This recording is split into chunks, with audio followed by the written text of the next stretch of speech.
سبق پھر پڑھ صداقت کا، عدالت کا، شجاعت کا۔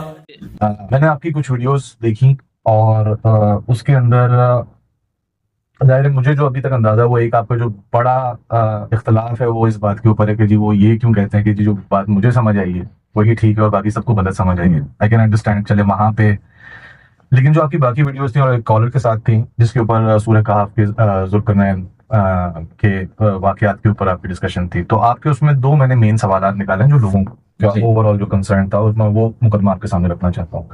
تو اس میں آپ کے دو مین سوال تھے۔ ایک بڑا سوال آپ کا یہ تھا کہ ذوالقرنین کو آسمانوں پہ لے جا کے کرنا کیا ہے، پہلا یہ آپ کا مین سوال تھا۔ اس کی امبریلا میں ایک ضمنی سوال آپ کا یہ تھا اور اس کے اوپر آپ کے جو 7 دوسرے لوگ تھے انہوں نے بھی اس کے اوپر کامنٹ کیا کہ جی وہ جو سورج جب ذوالقرنین پہلے اپنے سفر پہ گئے اور انہوں نے سورج کو کالی کیچڑ جیسی اس میں ڈوبتے ہوئے دیکھا، تو اس میں یہ تھا کہ بھئی یہ اگر سورج ڈوب چکا ہے ختم ہو چکا ہے تو یہ سورج کہاں سے آیا۔ تو ایک اس کے اوپر میں خالی ایک ریفرنس دینا چاہتا ہوں کہ آج سائنس نے ثابت کیا ہے کہ بلینز آف سورج اس وقت دنیا میں موجود ہیں، تو ہو سکتا ہے کہ وہ کوئی اور سورج ہو، یہ کوئی اور سورج ہے جو ہمارے سامنے ہے۔ لیکن اس کے اوپر اس آیت کے اوپر جو اصل مقدمہ ہے وہ یہ ہے کہ ادھر عین الحمیہ کا الفاظ آپ کو پتہ ہے، میں نے آپ کو ایک دفعہ پڑھتے ہوئے سنا ہے، آپ نے پڑھی ہے یہ آیت یہاں پہ عین الحمیہ کا الفاظ استعمال ہوا ہے جہاں پہ سورج ڈوب رہا تھا۔ تو وہ اس کا جو پورا ترجمہ ہے وہ یہ کہ کالے کیچڑ جیسی جگہ پہ آنکھ جیسی جگہ کے اندر کا سورج جا رہا تھا، اور وہ میں اس کے اندر ویڈیو میں شیئر بھی کر دوں گا۔ تو بلیک ہول کو اگر آپ دیکھیں گے تو وہ بالکل ایک آنکھ جیسی بنی ہوئی ہے اور بالکل کالی گہری قسم کی وہ ہے۔ تو مقدمہ یہی ہے بیسکلی کہ بھائی آنکھ جیسی، ٹھیک ہے کیچڑ تو آپ کہہ سکتے ہیں کراچی کے ساحل پہ بھی لگتا ہے، لیکن آنکھ کہاں سے آئی، آنکھ کہاں گئی اس پوری آیت کے اندر؟ تو پہلے آپ اس کو رسپونڈ کرتے ہیں پھر میں آپ کے جو بگر کوشچن ہے اس کے اوپر میں دیکھیں اصل مسئلہ یہ نہیں کہ عین الحمیہ کا ترجمہ کیا ہے، اصل مسئلہ یہ ہے کہ آپ نے جیسے بھی شروع میں کہا نا میری ریفرنس سے کہ ذوالقرنین کو آسمانوں میں لے جا کے کرنا کیا ہے، اصل مسئلہ یہ ہے جی جی جی ایک مرتبہ آسمان میں پہنچ گئے نا، پھر چاہے انہیں بلیک ہول پہ ڈالیں چاہے ورم ہول پہ ڈالیں کہیں بھی ڈالیں کوئی ٹینشن نہیں، پہلے آسمان پہ لے جانا ثابت کریں کہ کیوں لے جانا ہے، پہلے اس پہ آ جاؤ، پہلے اس پر اچھا چلے پھر میں پہلے اس کے اوپر جو مقدمہ ہے وہ میں آپ کے سامنے رکھتا ہوں۔ اگین یہ آرگومنٹس ہیں اور اچھا ایک اور چیز میں آرگومنٹ رکھنے سے پہلے یہ جو ٹریڈیشنل پرسپیکٹو ہے جو ہے وہ بھی ٹھیک ہو سکتا ہے، اور مجھے صرف یہ بتائیے گا کہ یہ ہو ہی نہیں سکتا جو میں آپ کو بتانے لگا ہوں۔ ٹھیک اچھا تو سر اس میں لاجک یہ ہے کہ ذوالقرنین کو آسمانوں میں لے جا کے جو پورا قصے، یہ 3 قصے ہیں، تیسرا یاجوج ماجوج کا ہے۔ پہلا قصہ ہے جہاں سے میں نے آپ کو ایک اشارہ دیا بلیک ہول کا، دوسرا قصہ ہے جہاں پہ سورج آیا اور لوگوں کو پروٹیکشن نہیں تھی سورج سے، اور آج ہمیں پتا ہے کہ آج ہمیں سورج سے کس چیز سے پروٹیکشن ہوتی ہے، اوزون لیئر سے ہوتی ہے۔ پوائنٹ یہ ہے کہ سر اللہ تعالیٰ نے ہمیں یہ ساری نشانیاں قرآن کے اندر دی تھیں کیونکہ اللہ تعالیٰ کو پتا تھا کہ آج کی جو دنیا ہوگی وہ سائنس سے لیڈ، جو سائنس کو لیڈ کر رہا ہوگا وہ آج کی دنیا کو لیڈ کر رہا ہوگا، ٹھیک ہے۔ تو اگر ہم اس اینگل سے اس کو دیکھ رہے ہوتے تو اور بلیک ہول کو اس فار ایگزامپل اس صورت کے تھرو بلیک ہول کو اور اوزون لیئر کو ہم نے ڈسکور کر لیا ہوتا مسلمانوں نے، اگر اس کے تھرو کہ بھائی اللہ نے نشانی دی ہے لیٹس لک انٹو، تو ظاہر ہے کہ اس کے ساتھ ساتھ بہت ساری اور سائنسی اس میں بھی ہم آگے ہوتے، تو آج ہم اس طریقے سے لیڈ کر رہے ہوتے دنیا کو۔ تو اس کی وجہ یہ ہے کہ ذوالقرنین کو اس پرسپیکٹو سے اس لیے دیکھا جا رہا ہے، اور اس لیے میں بولوں گا کہ پہلے تو آپ مجھے یہ بتا دیجیے کہ ایسے دیکھا بھی نہیں جا سکتا، اور یہ لاجک کے اندر آپ کو کوئی فلاؤ کرنا چاہتا نہیں بالکل دیکھا جا سکتا ہے، اس میں کوئی حرج نہیں۔ اصل یہ ہے کہ ہم اپنے اصولوں کے ساتھ کنسسٹنٹ رہیں، یہ جو انکنسسٹنسی ہے یہ ہمارا سب سے بڑا مسئلہ ہے مسلمانوں کا۔ جب ہم ذوالقرنین کو آسمانوں میں لے کے جاتے ہیں تو ساتھ میں حضرت عیسیٰ کو بھی آسمان میں لے کے جاتے ہیں، ٹھیک ہے، ان کو بھی کہتے ہیں کہ وہیں بیٹھے ہوئے کسی پلانٹ پہ، یہ سہیل علی صاحبی کے حوالے سے بات کروا، حضرت ادریس کو بھی لے کے جاتے ہیں، معراج بھی اسی طرح کرواتے ہیں کہ وہ ہاؤس سے جو ہے وہ پورٹل وغیرہ سے نکل کے چلے گئے، یہ ساری چیزیں ہوتی ہیں جی ٹھیک۔ میرا ایک سوال ہے وہ یہ ہے کہ آپ صلی اللہ علیہ وسلم کا معراج پر تشریف لے کے جانا ایک اتفاقی مسئلہ ہے، ٹھیک ہے، سب مانتے ہیں سارے مسلمان کے معراج پر تشریف لے کر گئے۔ یہاں سوال یہ ہے کہ کیا یہ ایک میٹا فزیکل ایونٹ تھا یا ایک فزیکل ایونٹ؟ یا تو ہم یہ کہیں کہ یہ فزیکل ایونٹ تھا اور اس فزیکل ورلڈ میں ہوا وہ، اور اس کے بعد آپ اس کے پروسیس کو ڈسکور کریں اور یہ بتا دیں کہ ہاں جی ہم نے ڈسکور کر لیا کہ ایسے گئے تھے، یہ سفر ہوا تھا، اس کی اتنی تفصیلات تھیں، یہ ساری چیزیں ہمارے سامنے اس وقت سائنٹیفکلی پروو ہو چکی ہیں، ٹھیک ہے، یا تو ہم یہ مان لیں۔ لیکن ہم یہ کہتے ہیں کہ آپ صلی اللہ علیہ وسلم کا سفر کا راستہ، یہ تو ہم فزیکلی یا فزکس کے مطابق ہم اس کو سمجھ سکتے ہیں لیکن جو پورا سفر ہے وہ میٹا فزیکل ہے. آپ صلی اللہ علیہ وسلم کا عرش پر تشریف لے کے جانا، اللہ سے ہم کلام ہونا، جنت و جہنم کو دیکھنا، ٹھیک ہے، شریف الاقلام یعنی جو قلم لکھ رہے تھے ان کی آوازوں کو سننا، یہ سب میٹا فزیکل ہے. سفر فزیکل. تو یہ جو میٹا فزیکل اور فزیکل کی جو کھچڑی بنی ہے، آڈینس کے طور میٹا فزیکل، میٹا فزیکل کو ہم کہتے ہیں ما بعد طبیعت، یعنی وہ چیز کہ جس کو آپ لاز آف فزکس کی بنیاد پر نہیں سمجھ سکتے، وہ ما بعد طبیعت یعنی میٹا فزکس. آپ نے دونوں کی کھچڑی بنائی. اس کا مطلب یہ ہوا کہ قرآن کریم کی آیتوں کو آپ نے ایک کھلونا سمجھ لیا کہ کبھی ادھر کو موڑتے ہیں کبھی ادھر کو موڑتے ہیں. میں ایک سوال آپ کے لیے بھی اور آڈینس کے لیے بھی اور ساحل صاحب کے لیے بھی، یہ جو ورم ہولز کی جو تھیوری ہے پوری، جہاں سے وہ پورٹلز وغیرہ نکالتے ہیں، کیا یہ تھیوری بھی ہے یا یہ بھی ہائپوتھیسس؟ آپ نے ہائپوتھیسس کی بنیاد پر قرآن کی تفسیر شروع کر دی. کیا مجھے آپ گارنٹی دے سکتے ہیں کہ کل کوئی ہائپوتھیسس نہیں بدلے گی؟ اچھا ویسے مفتی یاسر صاحب، یہ ساحل الدین صاحب کا ایٹ لیسٹ جو مجھے پتا ہے ان کا یہ آرگومنٹ ہے کہ سائنس، قرآن سائنس پر ڈیپینڈنٹ نہیں ہے، سائنس قرآن پہ ڈیپینڈ. یہ ہو سکتا ہے چینج ہو جائے بات، ٹھیک ہے، ٹھیک ہے تو ہو جائے، ٹھیک ہے. پرابلم تب ہے کہ جو وہ آج جس چیز کو ایکسپلین کر رہے ہیں کہ یار یہ ہائپوتھیسس ہے، ٹھیک ہے، پرابلم یہ ہے کہ اگر وہ ہائپوتھیسس جب ہو جائے ایک تو کہ بھائی یہ ڈسکارڈ ہو گیا، تب پرابلم ہے. ابھی تک تو کوئی ایسی بات نہیں ہے جو ڈسکارڈ ہوئی ہو. میں اسی کو مان کے چل رہا ہوں کہ اگر ہو گئی ہے ہاں تو کیا اب ساحل صاحب اپنی اس تھیوری کو چھوڑ دیں گے یا وہ پرابلم چھوڑ دیں گے؟ راوی چھوڑ دیں گے نا؟ تو کیا قرآن کی تفسیر ہر 100 سال 150 سال میں نہیں بدلے گی؟ بدلے گی نا. ہمارا جو اعتراض ہے وہ یہ ہے کہ آپ جو سائنسی حقائق ہیں جو اب نہیں بدلیں گے. مثال کے طور پر سورج اس دنیا کا حصہ نہیں ہے نا، جو ہمارا پلانٹ ہے اس کا حصہ نہیں ہے، یہ ایک سائنسی حقیقت ہے، مشاہدے کے اوپر مبنی.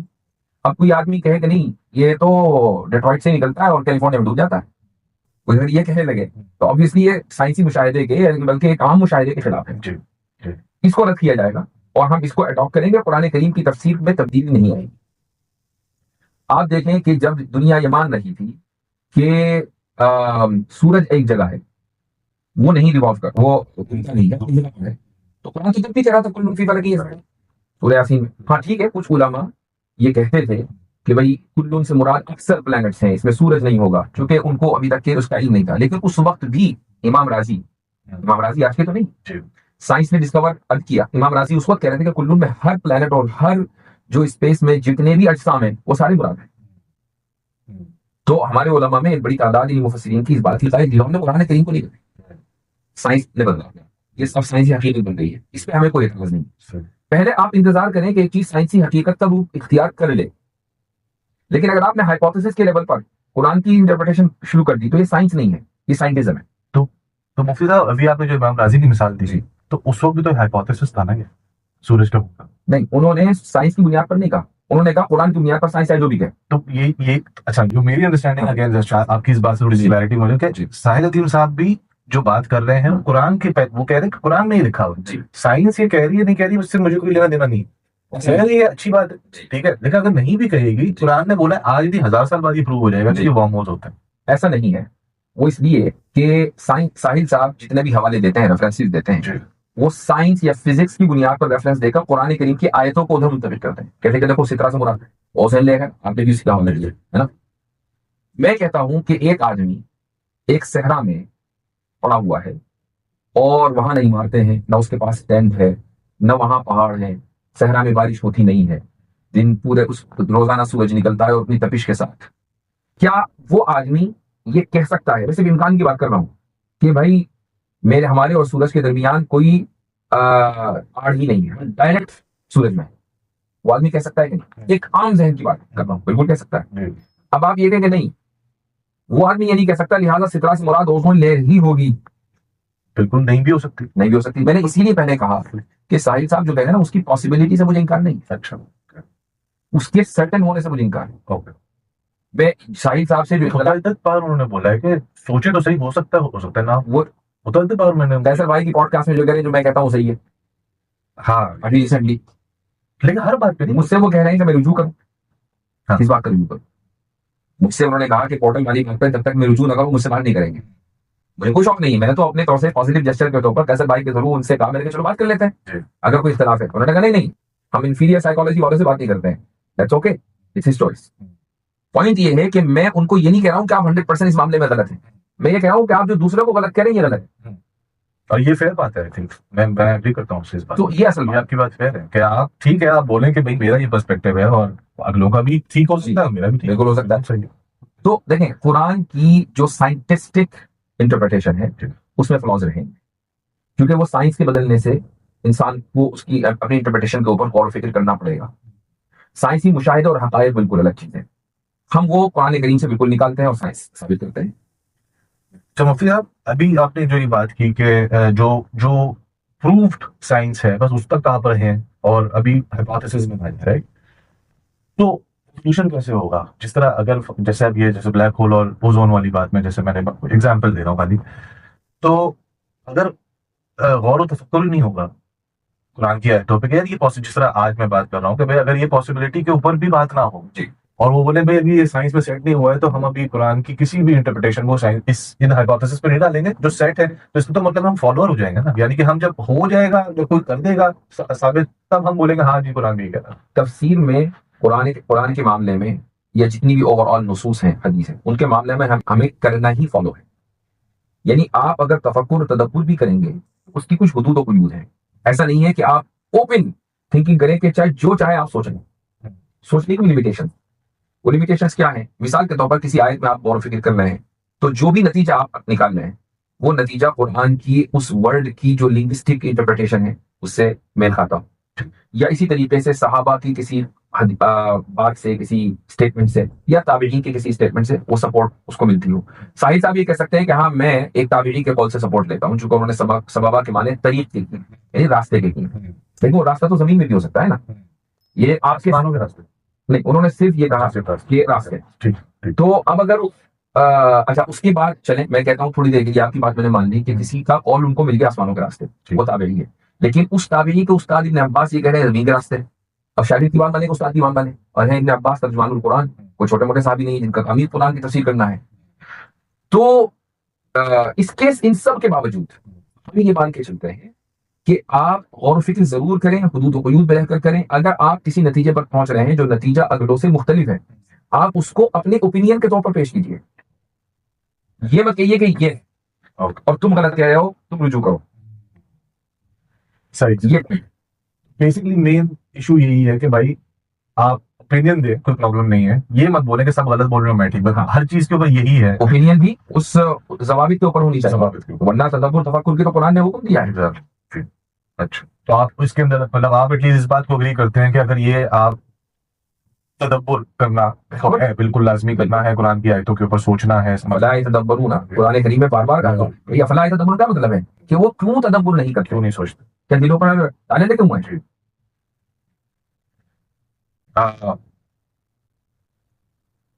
پھر وہ جو میں نے آپ سے سورج والا جو سوال کیا تو پھر وہ تو اسی میں کور ہو گیا اس طرح سے اگر دیکھا جائے. بالکل, تو پوائنٹ بس یہی ہے at the end of the day کہ جو ہے ٹھیک ہے آپ اپنا اوپینین دیں, لیکن باقیوں کو اب وہ اوپینین غلط ہو سکتی ہے, وہ اوپینین غلط ہو سکتی ہے. بالکل, میرے نزدیک وہ غلط ہو سکتا ہے, آپ کے نزدیک وہ صحیح ہو سکتا ہے. مثلا وہ جو عین حمیہ والی بات ہے, اس کو اگر آپ عین حمیہ سے پیچھا دیں, قرآن کریم کی اصل آیت کیا ہے؟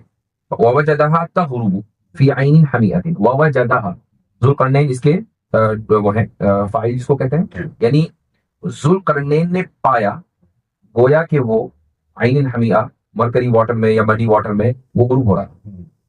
اس میں قرآن نے یہ نہیں کہا کہ انہوں نے دیکھا, ایسا لگا. تو یہ جو لگنا ہے نا, یہ کہیں بھی لگ سکتا ہے. مثال کے طور پر آپ اگر ساحل سمندر پہ کھڑے ہیں, آپ کو لگ سکتا ہے کہ سمندر میں غروب ہو رہا لگتا ہے. لوگ سن سیٹ دیکھنے کے لیے جاتے ہیں, لیکن پہاڑ پہ آپ کو لگ سکتا ہے کہ پہاڑ کے پیچھے اس کی اوٹ میں غروب ہو رہا ہے. ہمیں دن رات لگتا ہے. اس پرسپشن کو قرآن کریم نے بیان کیا ہے, ایک رائے ہے, اور لفظ وجنا اس کی تائید کرتا ہے, ورنہ رہا ہوتا جس کے معنی دیکھنے کے.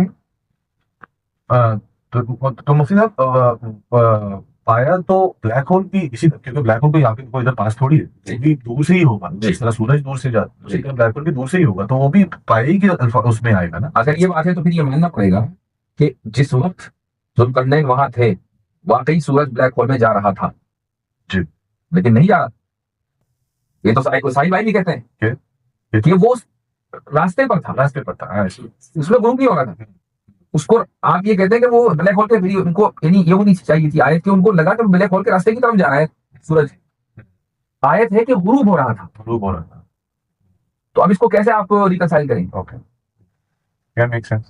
کیونکہ اس کے اندر جو دوسری جو اسی واقعے کے بارے میں جو دوسری بات ہے آیتوں کے اندر وہ بھی یہی ہے کہ ذوالقرنین کو اتھارٹی اللہ تعالیٰ نے دی تھی سزا اور جزا کی اس سویلائزیشن کی. ٹھیک ہے. تو اس سے جو مقدمہ بنایا وہ جاتا ہے کہ بھائی سورج بھی جا رہا تھا بین الحمیہ کے اندر جا رہا تھا اور سویلائزیشن کا سزا جزا کب ہوگا؟ روز محشر یا تو قیامت والے دن ہوگا. رائٹ. تو یہ پورا مقدمہ بنایا جاتا ہے کہ بھائی چاند ستارے سب کو موت بھی آ جائے گی قیامت والے دن اور لوگوں کا سزا جزا کا بھی حساب ہو جائے گا کہ بھائی جو تو اس سے قیامت. تو یہ مقدمہ یہ ہے کہ ادھر نہیں لیکن کسی دنیا میں قیامت آ رہی تھی. یہ اس کی انٹرپریٹیشن ہے کہ قیامت آ رہی تھی اس لیے سورج بھی مر رہا تھا سب چیزوں کو موت بھی آ رہی تھی اور سویلائزیشن کی بھی فائنلٹی ہو رہی تھی کہ ٹھیک ہے ختم. تو اب ہم نے یہاں دیکھیں کتنے سارے ہم مفروض لے کر ملٹی ڈائمینشن تھیوری لے کر آئے. پھر یہ کہا کہ قیامت بھی ایک نہیں ہے الگ الگ قیامتیں ہیں. ٹھیک ہے. پھر اس اسپیس کا بندہ اس ڈائمینشن کا بندہ دوسرے ڈائمینشن میں گیا وہاں سے واپس بھی آیا. یہ سارے کے سارے جو ہے وہ ہائپوتھیسس بالکل ہائپوتھیسس. اس لیے میں کہہ رہا ہوں میں یہ کہتا ہوں کہ اس کی ضرورت کیا قرآن کریم کی آیتیں ہمیں سمجھ میں نہیں آ رہی. اگر یہ ہوتا ہے کہ یار it doesn't make any sense سمجھ میں نہیں آ رہا آیتوں پر عمل کیسے کریں سمجھے کیسے اگر یہ ہو رہا ہوتا تو ٹھیک ہے. ہمیں 14ویں صدی میں آ کر قرآن کے نزول کے بعد ہمیں سمجھ میں آیا کہ اچھا اب یہ اس مطلب ہے. لیکن ایسا تو نہیں. اگر ایسی کوئی ضرورت نہیں تو پھر اس کو اتنا اسٹریچ کرنے کی بھی ضرورت نہیں. That's my point. اب آپ خود دیکھیں کہ یا تو ہم یہ مانیں کہ ہمارا یہ جو سورج ہے یہ بلیک ہول میں جا رہا تھا تو اس کو دیکھ لیا. اب اگر کوئی چیز بلیک ہول میں جا رہی تھی تو واپس کیسے آ گئی؟ تو کوئی اور سورج ہوگا کوئی اور سورج ہے. تو پھر آپ کو یہ ماننا پڑے گا کہ یعنی ذوالقرنین وہاں تک اصل میں اس گیلیکسی سے نکل گئے تھے. ٹھیک ہے. یہ جو پورا اسٹریچ ہے اس کی ضرورت پر مجھے سوال ہے اور یہ سوال میں نے اس ویڈیو میں بھی کیا. تو مفتی صاحب اس کی ضرورت میں نے آپ کو بتائیں نا کہ ریسرچ اگر کوئی اگر سائنس صاحب نے یہ بولا ہے تو میں اگری نہیں کرتا اس بات سے کہ جی یہی اس کی خالی انٹرپریٹیشن بنتی ہے. لیکن یہ انٹرپریٹیشن کی ضرورت ہے ریسرچ کی سوچنے کے لیے تدبر کے لیے. قرآن کریم کا جو مقصد ہے تدبر یقیناً ہمیں اس میں کرنا ہے لیکن اس کا مقصد لاز آف فزکس کو کھوجنا نہیں. بالکل نہیں. یہ کام اللہ تعالیٰ نے عقل کے سپورٹ کیا. یہ کام قرآن کے سپورٹ نہیں کیا. ذالک الکتاب لا ریب فیہ ھدی للمتقین. یہ متقین کی ہدایت کے لیے.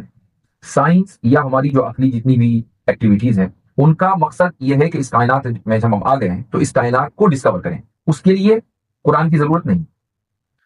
تو قرآن کریم کو کی اگر ضرورت ہوتی اس کائنات کے مظاہر کو سمجھنے کے لیے تو صرف مسلمان ہی سمجھ رہے ہوتے. غیر مسلم تو اس کائنات کے مظاہر کو کبھی سمجھ ہی نہ پاتا. یا قرآن کے نزول سے پہلے کوئی بھی سائنٹسٹ یا فلسفی اس کائنات کے کسی بھی مظہر کو نہ سمجھتا. نیوٹن کبھی بھی وہ گریویٹی کو نہ سمجھ پاتا چونکہ وہ تو قرآن پر ایمان نہیں رکھتا تھا. اس کا مطلب کیا ہوا کہ کائنات کو سمجھنے کے لیے اللہ نے عقل کی ذمہ داری لگائی. قرآن کا کام ہے ہدایت حاصل کرنا. اب جب آپ یہ کہیں کہ نہیں قرآن میں یہ چیزیں اس لیے ہونی چاہیے تاکہ ہم اس کائنات میں ریسرچ کر سکیں, یہ کوئی ضروری نہیں ہے. ہمیں اللہ کے تعلق سے ریسرچ کرنی ہے, اپنی آخرت کے تعلق سے ریسرچ کرنی ہے, اور ہماری زندگی کا کیا مقصد ہے وہ تعلق سے ریسرچ کرنی ہے. ان چیزوں کا ان تمام مسئلوں سے کوئی ڈائریکٹ لینا دینا نہیں. اس کے باوجود میں یہ کہتا ہوں کہ پاسبلٹی اپنی جگہ ہے, ٹھیک ہے, اس پر اسرشن نہیں ہونا چاہیے. اور جو میں ایک پوائنٹ اس کے اندر بس یہ ایڈ کرنا چاہتا ہوں کہ بالکل آپ کی بات ٹھیک ہے کہ عقل کے اوپر ہے باقی یہ سارے فزیکل فینومیناز اور ان سب کو ایکسپلور کرنا, لیکن اگر کوئی اشارے مل رہے ہیں کہیں سے, جس طرح آپ کو بتائیں ایمبریولوجی کے بارے میں کچھ آیات ہیں, اگر وہاں سے ایک اشارہ مل رہا ہے کہ یار ایسا بھی کچھ ہو سکتا ہے تو یہ ایک لیڈ تو ملتی ہے نا. بالکل مسلمان کے لیے ایک لیڈ ہونی چاہیے کہ یار میں اس پہ ریسرچ کر لیتا ہوں. میں نے وہی کہا کہ چونکہ ایمبریولوجی کے تعلق سے جو ہمیں پتہ ہے وہ ایک حقیقت ہے نا. اب ان حقائق کو ہم قرآن کریم کی آیتوں پر منطبق کریں تو کوئی مسئلہ نہیں. صحیح. سبق پھر پڑھ صداقت کا, عدالت کا, شجاعت کا, لیا جائے گا تجھ سے کام دنیا کی امامت کا. سبق پھر پڑھ صداقت